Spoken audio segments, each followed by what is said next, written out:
Economía y democracia.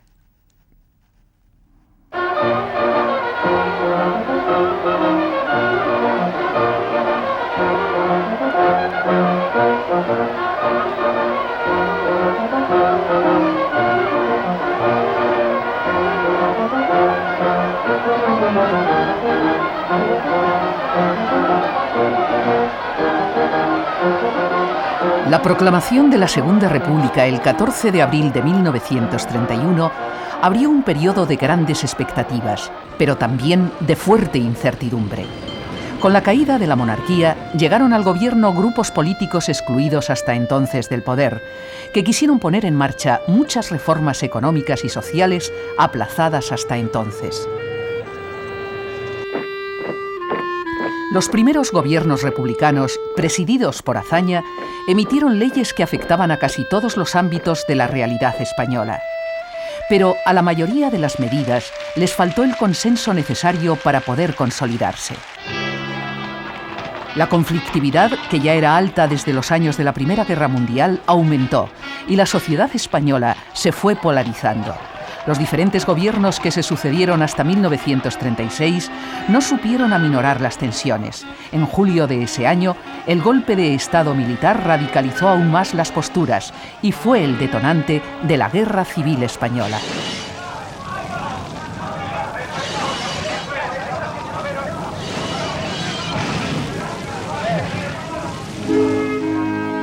La llegada de la Segunda República trajo consigo una nueva constitución y varias leyes, muy progresistas para la época, con las que se quería transformar el país.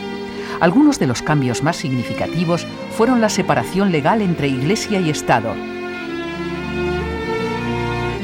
el derecho al voto de las mujeres, la ley de divorcio o el reconocimiento al derecho de autonomía de algunos territorios históricos. También hubo muchas novedades en la economía. Los nuevos gobernantes no trataron de subvertir el marco económico y respetaron escrupulosamente las reglas básicas del capitalismo. Pero la llegada por primera vez al gobierno de partidos de izquierda dio lugar a una legislación muy favorable para los trabajadores.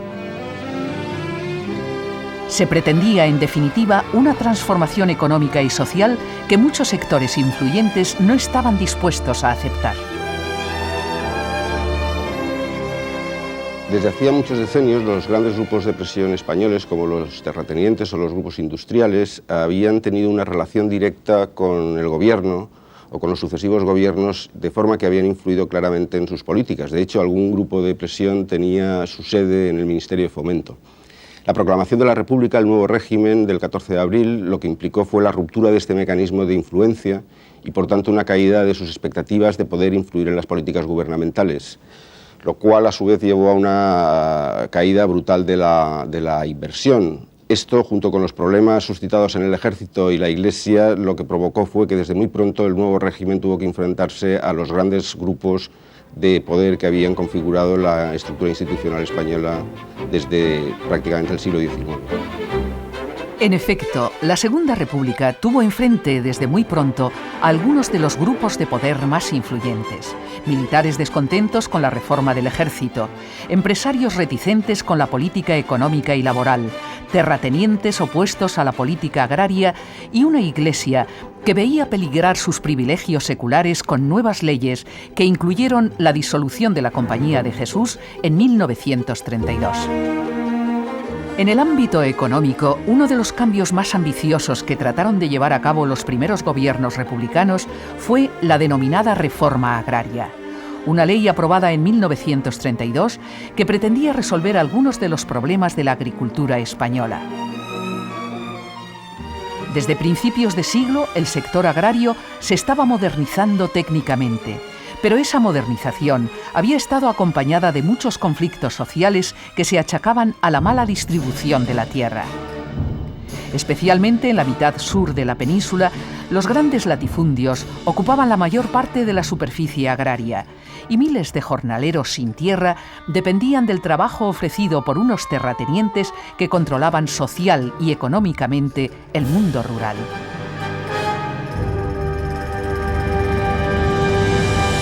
A fines de la década de los 20 todo el mundo estaba de acuerdo en que había que actuar urgentemente sobre el llamado problema agrario, aunque solamente fuera para mitigar los temores a una revolución social. Frente a una cierta rigidez en la estructura de la propiedad de la tierra, desequilibrada sobre todo en España del latifundismo, el mercado de la tierra y el mercado de arrendamientos estaban bastante desregulados, de tal modo que el colono no tenía asegurada la estabilidad en la posesión de la tierra y el jornalero se veía sometido a situaciones de desempleo sin el colchón amortiguador de un estado de bienestar, de seguros de desempleo, etc. Finalmente, el grado de movilización sindical y política había aumentado sensiblemente después de la llegada de la Revolución Rusa y, por otra parte, el cambio político de la República abrió expectativas de querer resolver urgentemente el problema agrario, expectativas abiertas desmesuradamente por algún político de la República que prometió asentar miles y miles de familias campesinas en el mes de agosto de 1931.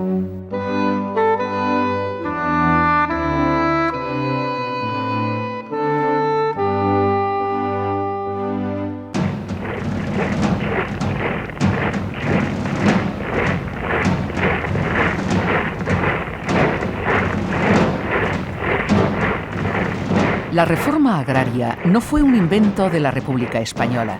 En los años 20, varios países del centro y del este de Europa habían acometido reformas que a veces siguieron métodos de expropiación radicales e incluso sanguinarios, como los utilizados por Stalin en la colectivización soviética.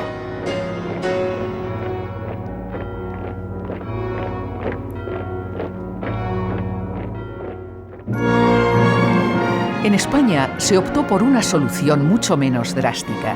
Se expropiaba la tierra a los grandes propietarios, pero indemnizando a la mayoría. Solo una parte de la nobleza podía ser expropiada sin ninguna contrapartida. A partir de ahí, las tierras nacionalizadas se repartirían primero entre los jornaleros y después entre los pequeños campesinos, con el fin de crear explotaciones rentables. Con todo ello, se quería favorecer la redistribución de la tierra y de la renta. Pero en un país que seguía siendo principalmente agrario, la reforma significaba algo más. Cuando se trata de implantar la reforma agraria, ya se conocían las distorsiones que habían tenido lugar en varios países del este y del centro de Europa, de modo que los políticos republicanos no pensaban en restringir la reforma a parcelar latifundios. Frente a la descalificación con la que suele afrontarse el tema de la reforma agraria, hay que tener en cuenta la oportunidad de medidas que actuaban sobre la propiedad de la tierra, sobre la explotación, intensificando su uso o exigiendo rebajas de rentas, y en el mercado de trabajo. A los que descalifican el tema de la reforma agraria habría que preguntarles qué medidas alternativas había en aquel momento en el que coincidían, por una parte, una situación de desempleo crónico, un desarrollo industrial limitado que impedía absorber éxodos rurales masivos y un contexto internacional depresivo que cerraba la válvula de la migración exterior y la de las exportaciones agrarias y por lo tanto disminuían tanto las remesas de migrantes como las divisas. En suma, yo creo que la reforma agraria estaba ideada para cebar un proceso de desarrollo endógeno en tiempo de crisis. Sin embargo, no se pudieron cumplir los objetivos. Los sectores sociales menos favorecidos apoyaron la reforma con entusiasmo, porque vieron la posibilidad de mejorar su precaria situación económica. Pero los grandes terratenientes se opusieron a ella y también lo hicieron muchos pequeños propietarios de la mitad norte del país que temían la expropiación de sus pequeñas explotaciones. Y todo eso, además de otras dificultades técnicas y organizativas, frenó el avance de la reforma. Si el gobierno había previsto el asentamiento de 60.000 campesinos al año, en 1933 tan solo unos 4.000 se habían beneficiado de las medidas reformistas. La reforma agraria no avanzó debido a sus propias orientaciones y a los obstáculos que se le pusieron en el camino. Respecto a lo primero, y en lo que se refiere a asentamientos, el propio director del Instituto de Reforma Agraria ya señaló los límites legales que impedían asentar campesinos sin que tuvieran un respeto escrupuloso a los propietarios afectados y también los límites técnicos, en el sentido de que había que respetar las tierras de pasto y contar con el asesoramiento técnico oportuno.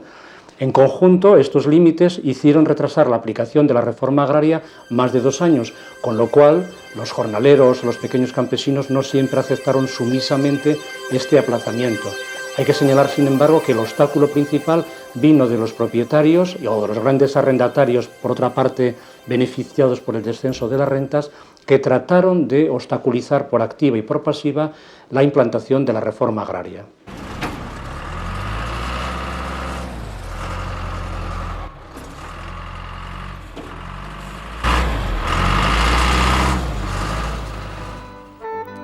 Además de la reforma agraria, los primeros gobiernos republicanos tomaron también medidas que pretendían mejorar la situación de los obreros industriales. La labor de Largo Caballero, político socialista que ocupó la cartera de trabajo entre 1931 y 1933, fue muy favorable para los derechos de los trabajadores. Se fijó un salario mínimo, se estableció una jornada laboral de 8 horas. A través de los jurados mixtos y del llamado control obrero, los trabajadores tenían voz y voto para decidir la duración mínima de los contratos, las condiciones en que se podían realizar despidos o la regulación de los salarios. Las medidas consiguieron mejorar la situación de algunos sectores obreros, pero sus efectos sobre el conjunto de la economía fueron ambiguos. La proclamación del régimen del 14 de abril suscitó una inmensa esperanza en la mayoría de la población española por mejorar su situación laboral, que era bastante precaria. Sin embargo, la economía española tenía unos costes de producción muy altos, de ahí su baja competitividad internacional, con lo cual estas subidas de salarios lo que comprimieron fueron los márgenes de explotación de gran parte de las empresas y de las explotaciones agrarias. De esta forma, el crecimiento de la productividad inferior al de los salarios lo que provocó fue un deterioro de la situación económica que acabaría repercutiendo gravemente sobre la estabilidad del régimen republicano. Los rasgos de inestabilidad eran sin duda evidentes. Muchos empresarios recelaron de las nuevas políticas y se movilizaron contra ellas, alegando que generaban inseguridad e incertidumbre en los negocios. Además, algunos capitalistas decidieron poner su dinero a buen recaudo fuera del país y la fuga de capitales agudizó los problemas. Sin embargo, no todos los efectos de la política laboral fueron negativos. Durante la Segunda República, la política laboral de los gobiernos republicanos fue favorable a los sindicatos y permitió unos aumentos salariales bastante generalizados. Estos aumentos salariales repercutieron en mayor demanda de bienes de consumo, alimentos y productos de la industria alimentaria, productos de vestir, calzado, también todo el equipamiento doméstico. Todo ello estimuló a la industria de bienes de consumo. En cambio, la industria de bienes de equipo, de bienes de inversión, quedó perjudicado por diversos motivos. Uno de ellos es por la misma existencia de estos aumentos salariales que deprimieron las expectativas de beneficio, pero también porque la República cambió la política de financiación de los ferrocarriles y la política de apoyo a las empresas productoras de bienes de equipo que había venido realizando la dictadura, con lo cual ahí también cayó esta demanda. Y finalmente, no hay que olvidar, fueron años muy depresivos internacionalmente que no animaban a los empresarios a realizar inversiones de mucha perspectiva temporal. Y es que la Segunda República coincidió con una fuerte crisis económica internacional. Desde finales de la década de los 20, la economía norteamericana, que era ya la más potente del mundo, había entrado en una fuerte recesión cuyo síntoma más evidente fue el crack de Wall Street en 1929. Los norteamericanos cancelaron los créditos con los que estaban ayudando a la reconstrucción europea después de la Primera Guerra Mundial y repatriaron el capital a Estados Unidos, lo que extendió la crisis a otras partes del mundo como si fuera un reguero de pólvora. Después de los felices 20, los años 30 se convirtieron en los tiempos más duros que jamás hayan vivido las economías capitalistas. Las inversiones se desplomaron, mientras las tasas de desempleo se disparaban.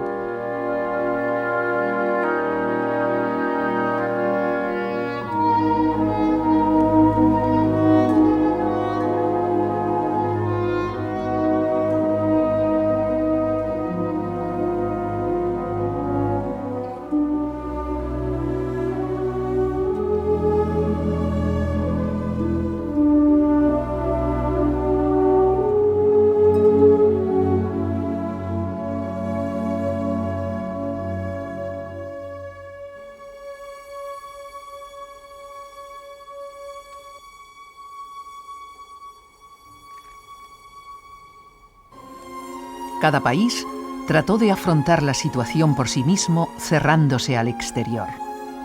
El comercio internacional atravesó su peor momento desde el inicio de la Revolución Industrial, y aunque los efectos de la crisis no fueron devastadores para la economía española, sí contribuyeron a incrementar la inestabilidad. La depresión económica internacional iniciada en octubre de 1929 supuso, entre otras causas, una caída brutal, espectacular de los intercambios entre países del comercio internacional. A pesar de que la economía española era una economía más abierta de lo que a menudo se ha tendido a pensar en 1929, las repercusiones de esta recesión fueron limitadas dentro de España. A ello contribuyó de forma muy importante la devaluación de la peseta, que fue prácticamente constante entre 1928 y 1932, lo cual abarató los productos españoles adquiridos por otros países.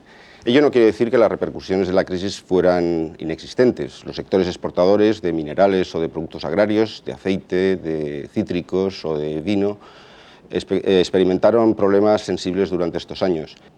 Aún así, las repercusiones de la recesión en España fueron mucho más moderadas que en la de los restantes países europeos.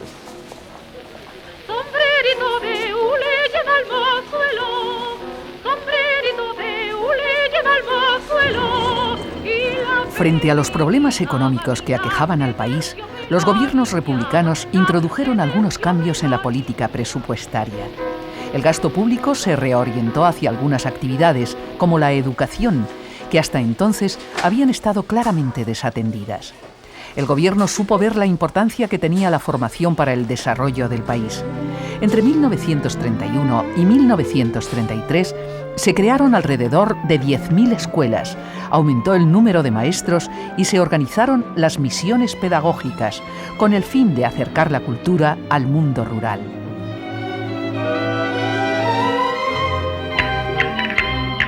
El grupo de teatro La Barraca, dirigido por Federico García Lorca, realizó también una importante labor cultural. Al mismo tiempo, se intentaron mejorar los ingresos presupuestarios, introduciendo algunos impuestos que ya funcionaban en los países más adelantados.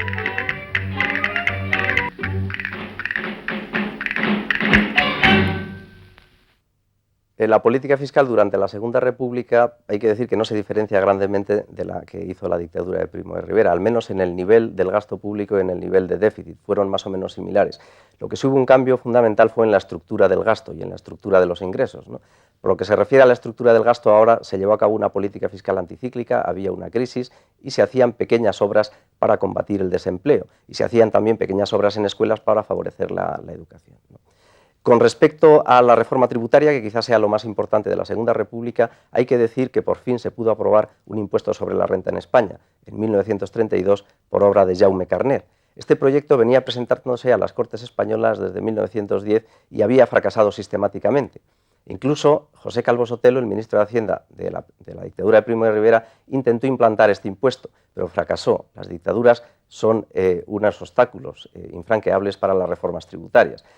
Pero luego Carner, dada la situación más democrática del primer bienio de la Segunda República, pues consiguió aprobar ese impuesto complementario sobre la renta, que en realidad era un impuesto cedular que mantenía los impuestos reales sobre el producto y que añadía un impuesto complementario que tenían que pagar las rentas que superaran 100.000 pesetas anuales. El problema es que los ministros que lo siguieron no fueron profundizando en la progresivización de ese impuesto.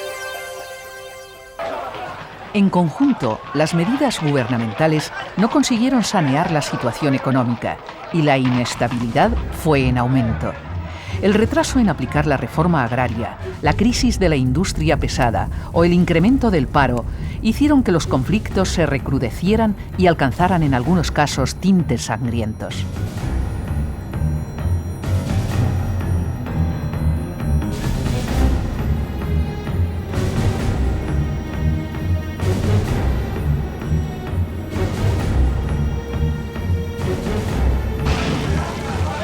En 1933, una carga de la fuerza pública causaba una matanza de anarquistas en el pueblo gaditano de Casas Viejas.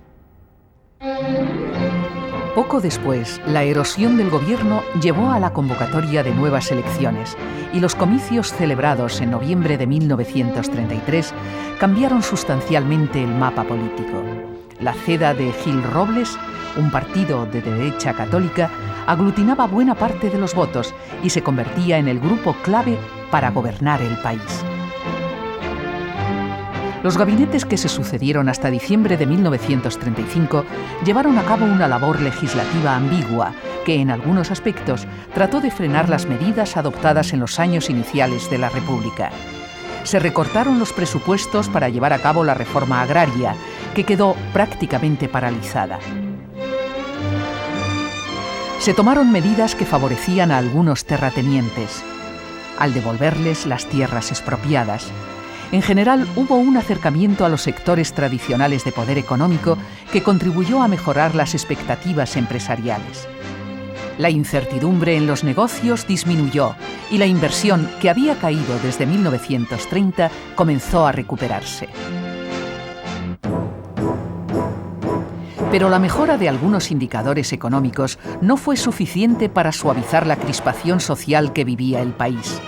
Los grupos de izquierda vieron en los gobiernos de la CEDA un regreso a la situación anterior a 1931. Aún más, la existencia en ese partido de sectores cercanos a la ultraderecha y las grandes movilizaciones que puso en marcha su líder, Gil Robles, hicieron que algunos sectores obreros identificaran a la CEDA con el fascismo y el nacionalsocialismo, que en esos años triunfaban en Italia y Alemania.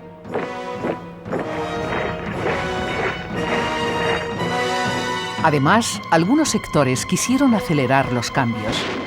En octubre de 1934, el intento revolucionario de Asturias y la represión que le sucedió, se cobraba la vida de más de 1000 personas.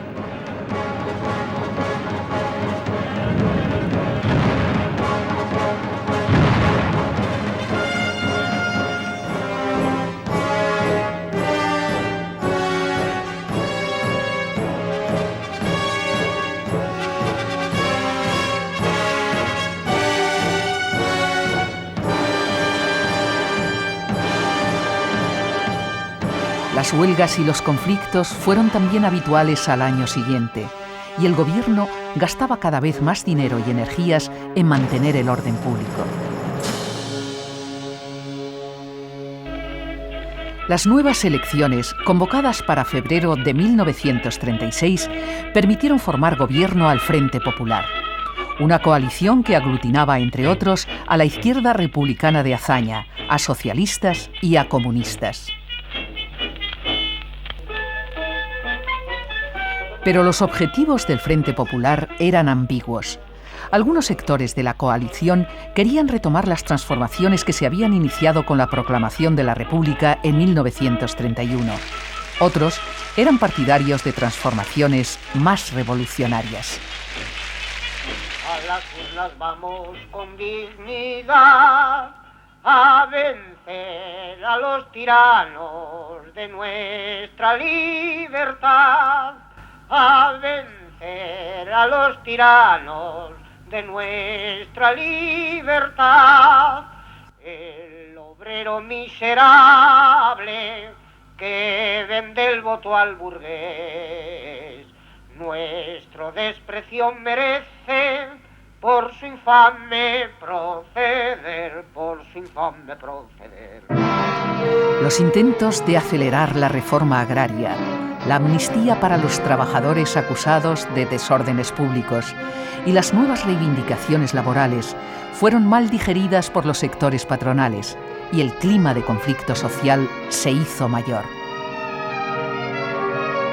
La derecha y una buena parte de los grupos económicos influyentes comenzaron a reclamar un gobierno de autoridad que pusiera fin a los desórdenes.